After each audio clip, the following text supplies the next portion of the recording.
Thank you, Stephen. I appreciate the opportunity to be here. It's always great to share in a presentation with Tom and Jim. So, this is a really important session. And not only do we want to be good stewards of grant-funded dollars, but we also want to make sure that we're influencing voter behavior and ultimately saving lives. So it's just really important to talk about that. And the Sportfish Restoration and Boating Trust Fund was established decades ago. And the U.S. Coast Guard reported in their most recent statistics in 2024 the lowest number of fatalities related to boating. And so, as we've seen over the past 50 years, a pretty dramatic increase in participation in boating, we have seen the fatalities decline. So something is working, right? And it's a combination of many, many factors. There were a lot of them being part of the Federal Boat Safety Act. People should look that up if they don't know anything about it.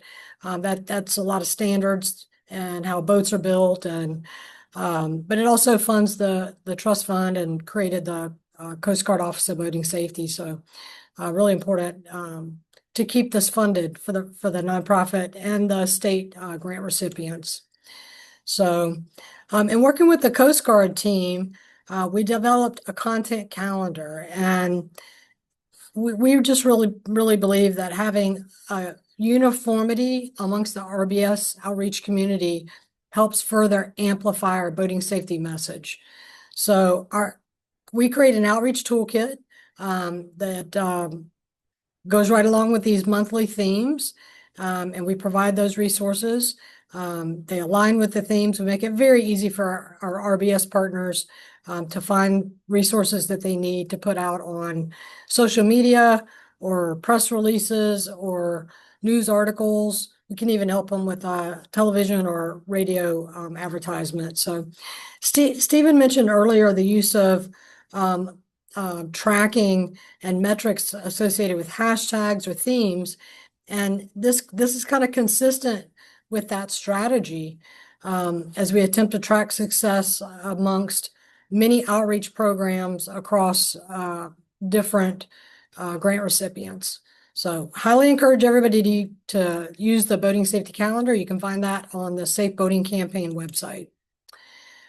So if you look at our social media pages, for example, and you can find them all at Boating Campaign, and we're everywhere: Instagram, Facebook, X, LinkedIn, YouTube, Threads, any kind of social media channel you can find. You're going to find us at Boating Campaign. So check those out. You'll see what we mean. We're not just pushing graphics. We're trying to create participation, and there's a whole strategy around that. So we'll just use for an example, wear your life jacket at work day. So that is a particular day that is kind of that kickoff day for National Safe Boating Week. And that day encourages people to take action. We encourage people to take photos. There's some really creative videos that are posted during that week as well. We encourage people to tag their friends in those, share them to their stories. And what that does is that just drives safety tips and kind of gets us started for National Safe Boating Week. So seasonal messages like that, or Operation Drywater, for example, which is a NASBLOC campaign, is another opportunity for us to really unify as an RBS community and make sure we're working together to get a unified message out there. So it's a different mindset, trying to move people from seeing a message to actually doing something with it, right? But it seems to be working. So let's talk about a little bit why measuring impact actually matters. And here's the thing. We can generate thousands of posts, millions of impressions, tons of media hits, but if nobody changes what they're doing out on the water, we have not really been successful, right? So what we care about is our message resonating? Is it influencing a boater to wear a life jacket? Is it influencing a boater to boat sober? Is it influencing a boater to make safer decisions out on the water? And that is the real outcome of a social media or any kind of outreach message, really. One thing we've seen with campaigns like Wear Your Life Jacket at Work Day, for example, is if it is participatory, people are taking a photo, they're tagging their friends, inviting others. They think it's fun, right? It's engaging. Some people get creative with it. What that is doing is that is normalizing that behavior, right? So people don't normally wear a life jacket at work. People don't wear a life jacket when they go into Starbucks and order a coffee. So it's kind of like the theme of bicycling to work, right? It is normalizing a behavior, and that is the whole focus of our campaigns is a very positive message. We want to promote the boating lifestyle. We just want people to do it safely, right?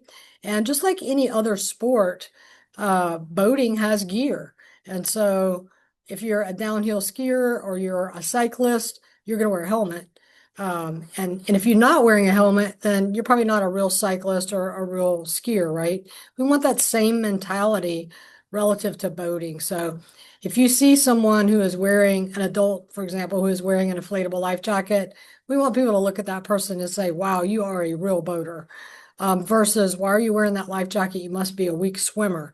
We need to change that mindset and have a real cultural shift around life jacket wear and normalizing boater behavior. Now let's talk about measurement.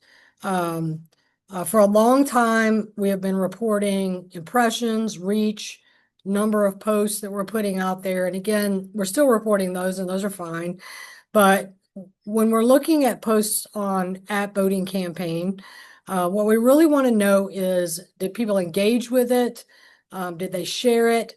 Did they participate? Did they tag their friends? Because a shared post, a tagged friend is a signal that message is really sticking, right?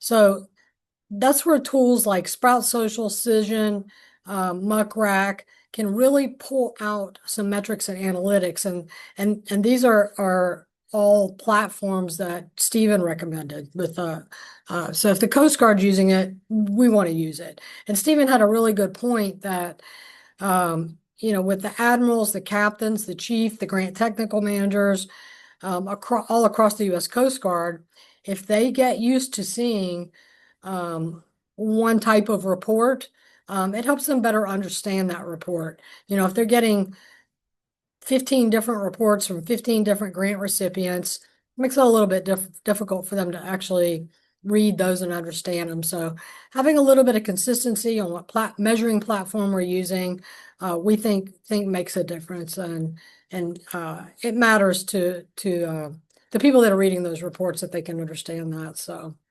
I'm going to show some metrics here from last May. So May is typically viewed as Boating and Water Safety Month. We also have Wear Your Life Jacket at Work Day in May. We have National Safe Boating Week in May. So since we're not there yet, I'm going to look at last year's data. And these are some Coast Guard insights that Stephen shared with me.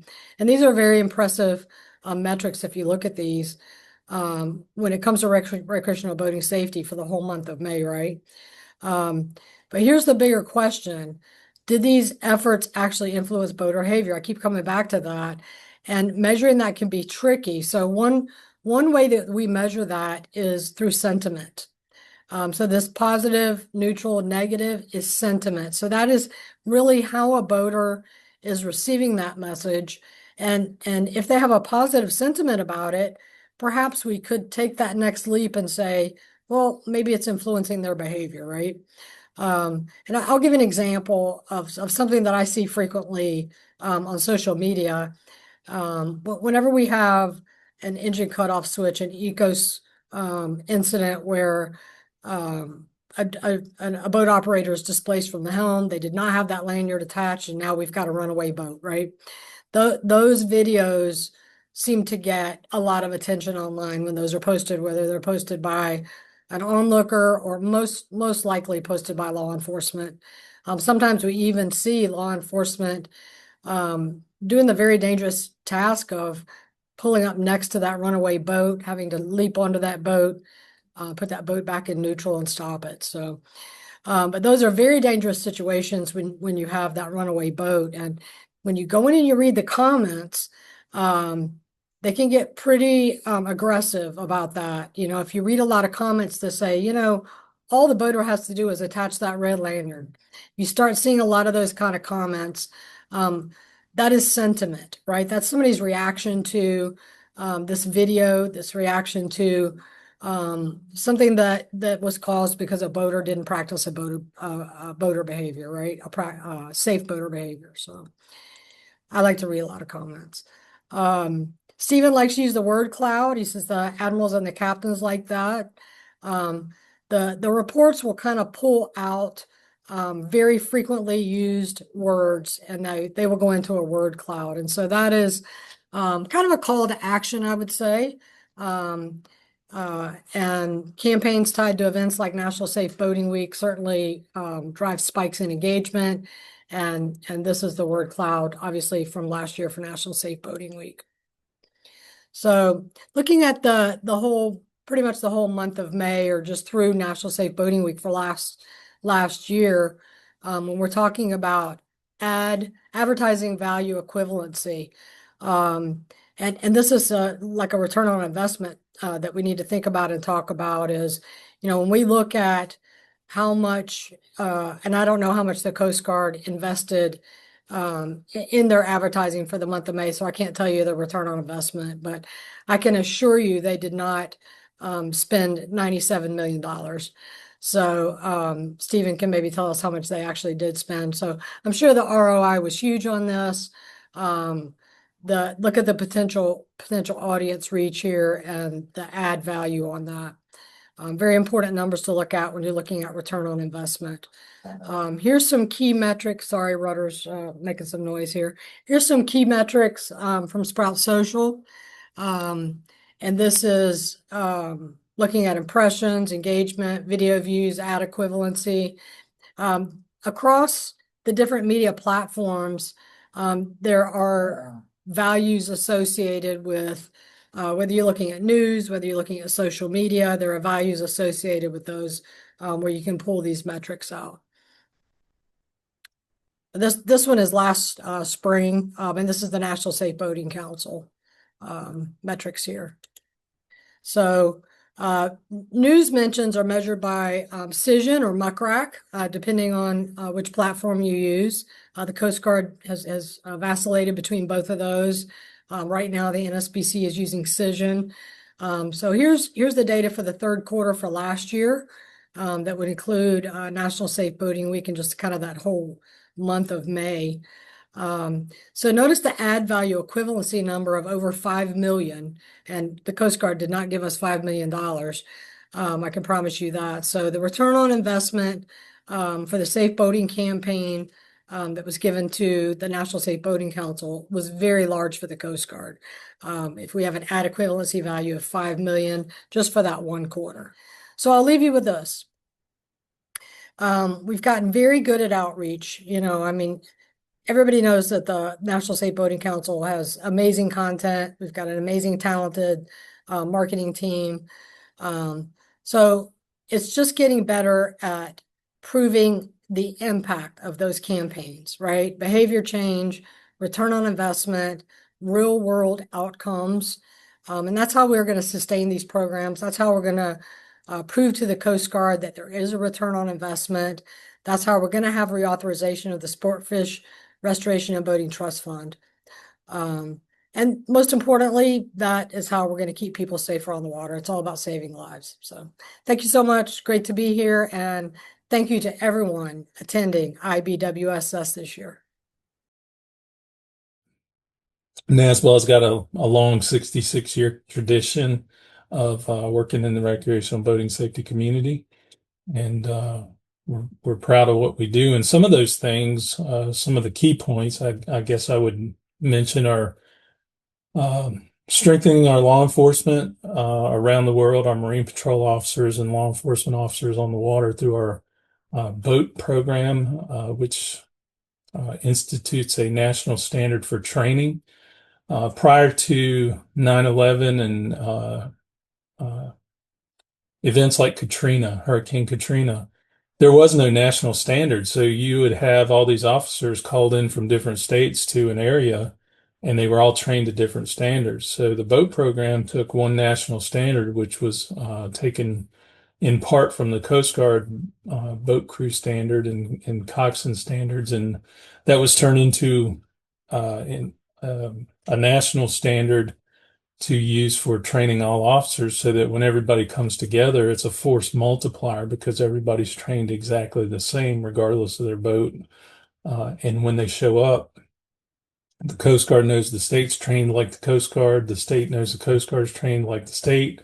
FEMA, it doesn't matter. Everybody's trained to that same national standard. And there's been 41,000 officers given certificates of some sort through the boat program. So that's very critical. The other thing with the boat program is BUI enforcement for law enforcement. As you know, BUI and life jackets are the two leading causes of death and injuries on boats. It continues to be the leading factors, even after almost 70 years of being in the recreational boating safety world. Those two issues continue to be the same two issues that have always plagued us universally. It's boating under the influence and life jackets. And I think that's just in part an ingrained culture, unfortunately, in boating, that life jackets are not comfortable, which we know is not true. And alcohol goes with boating, which also is not true, because you don't have to drink to have fun on a boat. But that said, NASBL has partnered with the National District Attorneys Association and has worked to institute seated field sobriety tests versus the traditional field sobriety tests, which were included reciting the alphabet, and there was a hand pat, a finger count, finger to nose, walk and turn in a one-leg stand. And if you understand boating, you know that you have to get your land legs back after you've been on a boat all day. So you'd have to park somewhere for 20 minutes and let that kind of wear off so that the person could balance. And of course, you can't do one leg stand or walk and turn on a boat because it's dangerous.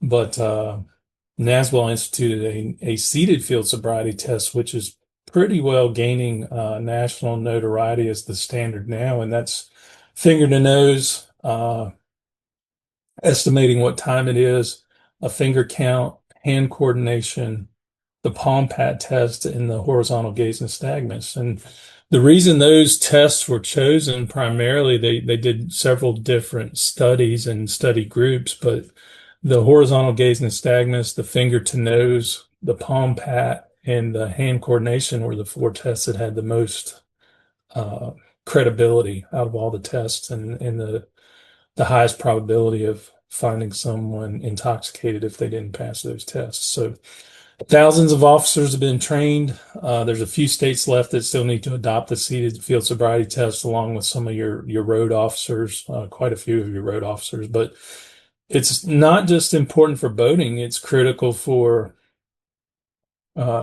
universally because of ADA, Americans with Disabilities Act.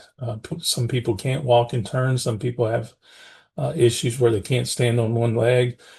These tests work in those situations. And then the aging population in America is the only population right now that's growing significantly. So the aging population, you're going to have issues with knee replacements, hip replacements, those kind of things. So it falls right into line with that as well. So it's a great tool for road officers. There's advanced courses in field sobriety tests. One of our grants is BUI detection and enforcement. And that's one of the things we do with our grant is train officers and also do stage collisions as part of that for accident investigation. So you can see they actually take boats and put crash test dummies on them and remote control operate them and crash them and video it from all different angles so that it helps officers understand what happens in a boat accident and how to investigate them properly and that kind of thing. So along with that is Operation Dry Water. That's another grant we received through the Sportfish Restoration Boating Trust Fund through the Coast Guard. It's a campaign that's a year-round campaign. It's a high visibility campaign. And if you're familiar with Click It or Ticket, that's similar. But Operation Drywater is a boating under the influence pulse operation that happens around the 4th of July weekend every week or every year. And it's where officers do pulse operations to specifically detect boating under the influence. And it's highly advertised, televised. It's in newspapers. You see it on screens on baseball fields. So it's gained a lot of popularity. But through that, last year, for example, 7,311 officers participated in Operation Drywater around the country. They contacted almost 250,000 boats, 232,000 boats, or boaters, 232,000 boaters, 87,000 boats. They made 501 BUI arrests, and they issued 8,500 citations, give or take. I just rounded those numbers off, but very successful campaign. They also issued warnings during that. So they issued almost 26,000 warnings to boaters that were doing something inappropriate. So they just gave them a warning and let them go on their way. So, but the highest BAC recorded was actually in Virginia, 0.31.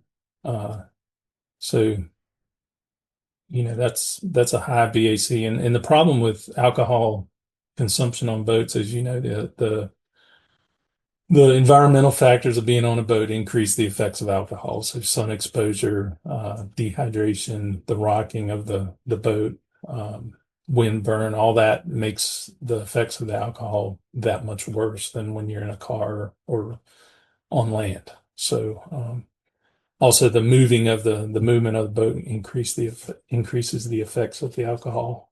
Doesn't increase the BAC. The BAC is still the same, it just feels worse. So because you're underway.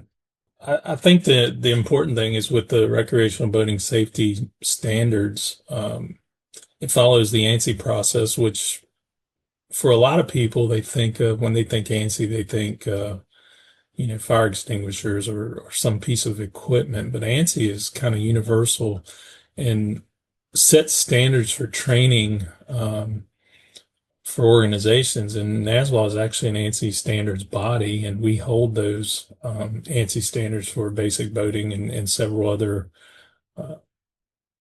boating courses and modules. And there's a standards body that has to follow the ANSI process. So that follows a very specific process, and the committee meets. It's 21 members that are put together.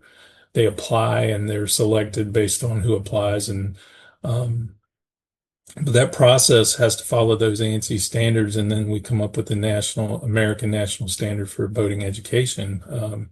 We're the only one that holds that. And those aren't something that can be done overnight. And then the other piece is your policy committees within NASBLA. So we're kind of the clearinghouse for everything boating that falls under education, safety, training, law enforcement, you name it. So we have an education and outreach committee that oversees our education and outreach for recreational boating safety. Then there's an enforcement and training committee made up primarily of enforcement officers, and that picks up all your issues that may fall into enforcement. One issue that's common among a lot of states right now is they're losing their ability to make stops based on reasonable suspicion. They have to have probable cause. It used to be you could stop a vessel just for administrative purposes. Then it went to reasonable suspicion, and now a lot of states, they have to make probable cause stops. So that's really changed the scope of what law enforcement can do. So those types of issues, boating under the influence, anything enforcement that you can think of would fall under enforcement and training. Engineering, reporting, and analysis, that committee looks at things that human factors for boating accidents, boating statistics, and they drill into all the data that is revolved or that revolves around boating, and how it's reported and what you can glean from those numbers. We have a finance and grants committee that works on the issues surrounding boating grants and finance, the Sportfish Restoration Boating Trust Fund, how the states do their grant reporting and what all their requirements are. And they work closely with the Coast Guard. Paddle sports, even though that's not kind of your standard recreational boat because it's not titled or registered, paddle sports is huge and it's growing in popularity. There's 10 million new paddlecraft entering the market every year in the United States. And that's compounded. So every year there's 10 million more. So if you know anything about a kayaker or somebody that paddles, they tend to keep every kayak they ever own. So I think I have 7, but it's a huge market, a huge user group, and they use a lot of boat ramps and our waterways, and we share the waterways with paddlers. And so anything that revolves around paddling and paddlecraft and human factors with paddling and all of that goes into that committee. Vessel identification, registration, and titling, that's anything from your hull identification number to your state numbers to how you title vessels, the Uniform Certificate of Titling Act for vessels. That all goes to that committee. They also work closely with boating accidents and with law enforcement and you know how to investigate accidents and different things like that. But and then we've got a waterways management committee, but those are kind of our main policy committees, and everything gets funneled through there and as charges, and then the committee breaks up and works on these charges. And there's grant funded positions on there and non-grant funded positions. So essentially, if you think about it, like any commission or board or anything, each one of these committees takes on these charges and they work on them throughout the year, and they get public input from their members. And it goes back out to, you know, it may go out to public comment to other people outside of NASBLA, depending on what the item is. And then they come up with a final product that'll be released. And that may be in the form of a model act, a public policy, working with Congress to change a law, working with other NGOs. So it's in many respects, it's not a fast process, but it's a solid process. And you know, when something comes out the other end, it's been vetted and it's been tried and been looked at, and it's gone through a consensus process that is fair and equitable, and it looks at these things just like any other panel would, and fleshes them out so that they're consistent and usable nationwide. So NASBLA is as I mentioned, is the kind of the clearinghouse for boating education, and we approve boating courses for states, for commercial vendors, for online courses. So anything that has the NASBLA logo has gone through an approval process through NASBLA, and then they receive the NASBLA approved logo. And so any mandated course within a state typically says it either has to meet the national standard, which is a NASBLA approved course, or has to be a NASBLA approved course. And what that does is it institutes a standardized course nationwide, regardless of the state. The state puts in their own laws and that type of thing. But what it does is it standardizes boating safety courses that are mandated, so that when you take a NASBLA approved course in, say, California, or if you take one in West Virginia, it's the exact same course and you're getting the same thing. So hundreds of thousands of students per year, online, classroom, traditional, home study. Anybody that goes to a NASBLA approved course is getting all the same information, and it's standardized universally, with the exception if there's some nuances with state laws. But essentially, it's a standardized nationwide ANSI approved boating safety course that has the NASBLA seal of approval or NASBLA logo on it that says it's NASBLA approved. And that lets people know that they're getting a product that meets our standards, meets the national standard, and all the states are using it. So